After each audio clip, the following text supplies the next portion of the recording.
Okay, here we are with the last part of the Chapter 1 PowerPoint lecture. That's Chapter. We're going to talk about the market. And this is where we start to get into, I call it the juicier stuff, the more interesting stuff that I really enjoy talking about. And a lot of the course will be stuff along these lines, material along these lines. The market is basically the marketplace. It's a big term that talks about how all things, it's the atmosphere in which all things are bought and sold and created. It's in many ways another term for the economy, but if you divided the economy between the government-run economy and the non-government-run economy, the market is the non-government-run economy. Adam Smith called it the invisible hand. It's just we are guided to the correct point on the production possibilities curve. That personal motivation, that the desire to succeed, the desire to make more money will cause us to make economically correct decisions. That's the invisible hand, which was a term coined by Adam Smith in The Wealth of Nations, published in 1776. People often think that Adam Smith is an American because of the date of the publication of the book, but in fact, he was British. Next point, in fact, we get there by the interaction of millions of decisions made by buyers, sellers, and producers in their own self-interest. This is the market mechanism. It's the use of market prices and sales to signal desired outputs and resource allocations. What does all this mean? It means everybody wants to act in their own self-interest. So if I'm going to sell, what would be a good example? I'm going to sell a CD. Actually, that's kind of an old example because now we have all the online music. Let's go with food. I'm going to sell a can of tuna. Something real basic, a core staple of the American diet. I'm going to sell a can of tuna. I need to price that tuna such that somebody wants to buy it. And if I price my can of tuna at $300, nobody's going to buy it. Or very few people. I'd probably say nobody's going to buy it. And so in my own self-interest, in order to sell my tuna, I am going to lower that price. And I'm going to lower it until the number of people that buy it equals about the amount I could produce. And that's going to give me, typically, and we're going to get into the exceptions to this, the largest point of profit. So that would involve me acting in my own best self-interest. And the self-interest of the buyer is that you don't want to buy a can of tuna for $300 because it doesn't hold that value to you. Your opportunity cost is far too high. The other things you could buy would be too high. You could go out and probably rent a spot on a fishing boat and go catch 5 tuna for that price and have them filleted and bagged for you for that kind of price. So that would make no sense as a buyer. So you're going to wait until that price comes down to the point where it's worth it to you. And you're going to end up meeting in the middle. And we're going to talk about that equilibrium point in another chapter. But the forces that drive you to that equilibrium point, that's the market or the invisible. Here's how the market answers the 3 basic questions. What to produce. They produce goods and services that customers want. You produce things that they want. And we're going to do the counterpoint through the government in a minute. Next, how to produce. Profitably. Produce an acceptable good or service while keeping production costs low. You want to have it cost less to create a product than you would sell it for. Okay? And you say, well, what would be an exception to that? How would you ever not want to produce something for less money than you would end up selling it for? Well, the market you have to, because if you don't do that, you go out of business. The government doesn't have to. They can sell a service for less than it costs them. Perfect example is the post office. And we'll get to the counterpoints to all this later, but it costs the US government far more to mail your letter than you paid for the stamp. But on the other hand, you subsidize the amount between what it really costs to mail the letter and the stamp through tax dollars. Next, for whom do we produce? You want to produce for people who are willing to buy it and who are able to buy it. Once again, that's kind of common sense. The government. At its extreme, the government could dictate answers to all 3 questions. These are decisions made by political leaders. and they wouldn't mirror the desires of the people. The government would tell you what to buy and how much you're going to buy. This is an extreme circumstance. This would be communism. The for whom decision would lean heavily towards favoritism. The government's going to produce for the people that they want to produce for what their personal wants and desires are. They're going to force everybody into those individual wants and desires. Examples of communist governments right now, of course, are China, which has loosened tremendously. They still have control, but they've loosened on the economy. And North Korea would be the other major communist country right now. And we don't even know what's going on there because they're so private. But for those of you old enough to remember the Soviet Union before it switched back to Russia in around 1990-91, that was how their country was run since 1917 with the Bolshevik Revolution. What the Russians did, well, I should say the Soviets did, is the government determined everything that the people got, everything that they were going to do. This was also the case in East Germany. The government decided when you got a car. The government decided which car. The government decided how you were going to live, what you were going to eat. They decided everything. And the thought was that the government knew better than the market.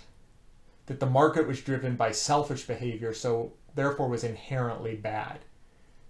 And the government was acting in the best interest of the people, so it was inherently good. And so it would provide for a better life. Of course, we now know with hindsight that they could not have been more wrong. During the time that the Soviet Union was in existence in East Germany, their economies basically imploded. They had a very poor standard of living. Since there was no personal motivation, they were all stuck with the technology from whenever they became communist countries. Nobody had any motivation to create anything new and better for the consumer. At that same time, your capitalist countries, the ones that were the most market-driven, flourished and grew, and their economies developed and technology moved forward. It was really amazing that the more free an economy was, the faster it grew and the wealthier the people were. Where the government, the more government control there was over an economy, the slower it grew and the lower the standard of living for the people. And that still remains true today. The reality is that the market is highly efficient production of wants and goods and services, and the government acts as a maintainer of balance in the economy. So we really end up with a mixed economy. The government makes sure that the market doesn't go to excess in either underproduction or overproduction. And we're going to talk about some details later, but a typical example, if the market were to decide how many people got vaccinations for a disease, well, it would only be for those that could afford them. Because it wouldn't be in the market's best interest, profit-wise, to provide vaccinations for free. So they wouldn't do it. So that's where the government steps in and says, okay, in some cases the market breaks down and we need to step in and provide people vaccinations who can't afford them. Another example, regulates production to ensure that goods and services are safe. Well, it could be very profitable to sell a product and label it as one thing when in reality it was something else. Or to sell a product that wasn't safe and the consumer would get hurt, but you could still sell a whole bunch of them before anyone realized the problem. That's very possible. And in a pure market economy, that would happen. When you have a mixture of both, the government can step in and protect that innocent third party. The government can step in and say, okay, we're going to make sure the stuff is safe. We're going to make sure if you buy a can of food in the supermarket, you're not going to die from its contents. And that's the example of a mixed economy. So what mix is best? Few governments have relied exclusively on either pure market or pure government to manage the economy.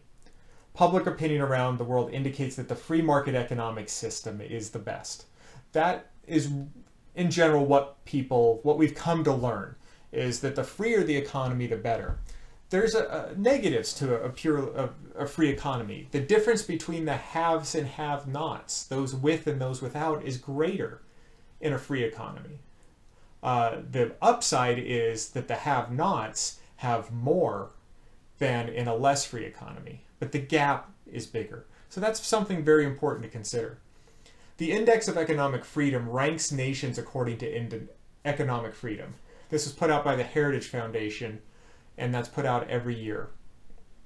And market-dominated economies rank high, and government-run economies rank. I put an example. Here's some of the, if you want to see the full Index of Economic Freedom, go to heritage.org or just Google Index of Economic Freedom and it'll pop up. Here's the scores from 2013, the top 14 countries. The rest of the list is once again available online. As you can see, Hong Kong and Singapore are numbers 1 and 2. Those are really tiny, almost city-based countries, so they're hard to, they don't have a lot of the stressors and tensions that the larger countries do.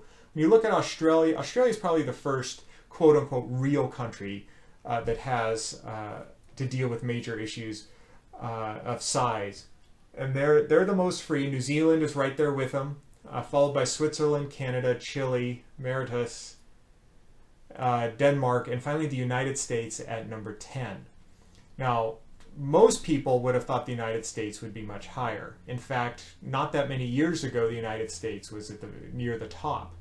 But in the last 5 years, the United States has become much more government-centric, and with that has become far less economically free. So let's talk about failures a little bit. Market failure and government failure. If the market does not produce the mix of goods and services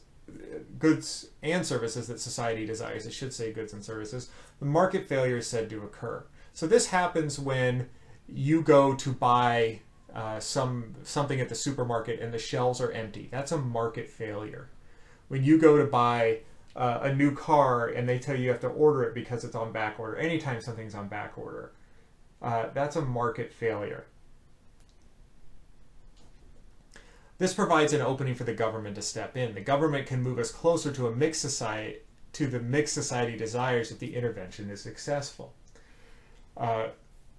So there's certain times when the government will make sure you have what you need, or they try to. Typical example, the famous one is vaccinations. If there's a tremendous demand for vaccinations, we talked before about how they would only make enough for people who could afford them. Well, on the flip side, maybe lots of people can afford them, but the private industry doesn't have, the market doesn't have the capacity to produce vaccinations at a very high level. The government deems it's important, and this has happened in the last couple years with the bird flus that have gone around and the H1N1. The government steps in and says, okay, we'll make all of the vaccinations that that the market can't. So that's how the government can step in. So what is economics all about? Society and its leaders set the nation's economic goals.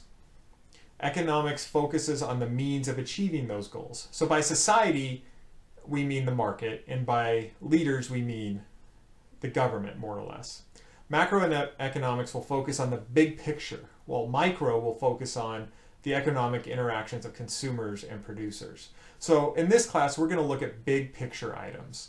We're going to look at the things, at large issues like inflation, like unemployment, like the money supply and demand at a large level. There's a lot of, in my mind, and that's why I teach the class, there's a lot of really fun stuff to talk about in this class, and I hope you guys enjoy the material as much as I do. There's a couple types of economic analysis. There's positive analysis in economics, and that focuses on what is and what's based on facts. And normative, and that's on what should be and is based on judgments. So normative is what should be, positive is what is and is based on facts. We're going to do as much positive analysis as possible. So much of what we get in the news these days is normative. And people need to create content, and so that we have been brainwashed over the last couple decades with the 24-hour news cycle to believe that economics is as people project it to be, rather than what we know and what is. And the Heritage example is perfect for that. I mean, there was a study done that found a very strong correlation between the economic freedom rank and GDP growth. Well, do you need anything more than that to show that how important free economies are. There's actually statistical analysis that shows that the freer you are, the more growth, economic growth you have. That's positive analysis. Normative analysis is guessing what's coming.